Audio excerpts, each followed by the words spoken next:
somos do Outeiro, todos coñecemos perfectamente a situación da parroquia de Mosteiro, sobre todo a súa parte máis nova, onde o número de vivendas se multiplicou de forma exponencial nos últimos anos, convertíndose de facto nunha auténtica urbanización. O problema é que teñen todos os inconvenientes das urbanizacións, pero unha das súas ventaxas. É unha urbanización de facto, pero, sin embargo, os servicios que poseen para nada son equivalentes a unha urbanización oficialmente declarada. Non hai, por exemplo, saneamento, as pistas este ano foron, as cunetas limpáronse a mediados de agosto, foron as últimas parroquias onde se limparon, e, sobre todo, o que nos trae aquí é a estrada que cruza pola parte esta onde hai máis vivendas, non?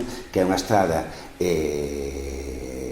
que ten moitísimo tráfico debido ás propias vivendas e ao tráfico que hai entre Lugo, entre o Ceao e as parroquias que están a continuación, Sobrada, Arcos, etc. E por riba, nos últimos anos, instalouse ali un macrocentro deportivo que tamén trae consigo moitísimo tráfico, co cal aquela estrada é unha estrada, ao menos esa palabra é infernal, pero ten un tráfico de moitísima densidade.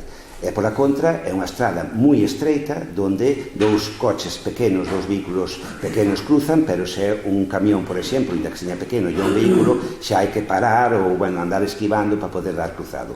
É moito máis que a cantidad de xente que normalmente pasea pola zona, que é totalmente imposible, non, convertíndose nun auténtico risco, pois, camiñar pola propia estrada.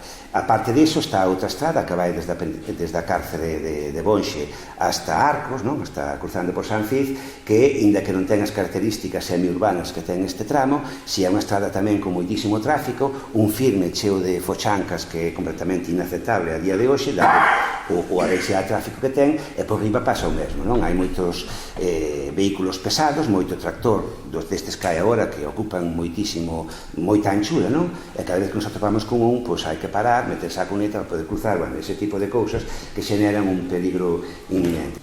O que se fixo ca estrada esa é inaceptable. Non só, polo que dice usted, que tal como se fixo, hai zonas, hai ali unha ponte xusto antes de chegar ás casas, que é casi suicida, é dicir, baixando unha ponte estreitiña, vamos, que non sei como ten habido ali algunha desgracia, non só por eso, senón que encima o que parece máis grave que se faga unha actuación dese tipo e se pare xusto diante o parking dunha empresa, que parece que é feito, de feito así o foi, para beneficiar exclusivamente a unha empresa. E ni siquiera fagan o que dicían os técnicos, que era que se seguira hasta o siguiente cruce, inda que só fora para manter as apariencias, cousa que se fixo agora, por certo, por proposta do propio BNG.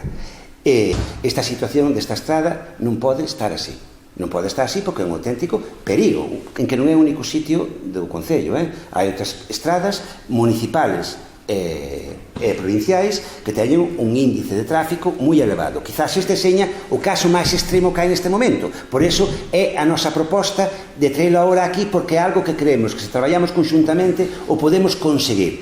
Agora, meter todo eso no paquete do que estamos propoñendo sería dicir un brindis ao sol para que non se faga nada. E nós creemos que isto sí se pode facer e hai que facelo. Por iso vai isto de forma aillada, estando de acordo con que hai que actuar en todo o Concello, en moitas estradas que son prioritarias e que teñen moita urxencia. Ora, isto non ten escapatoria, isto hai que facelo sí ou sí. Estamos dispostos a traballar, acordes aquí ou non, nós en principio hemos trasladarlle o que nós pensamos. Farase ou non se fará? Non depende de nós.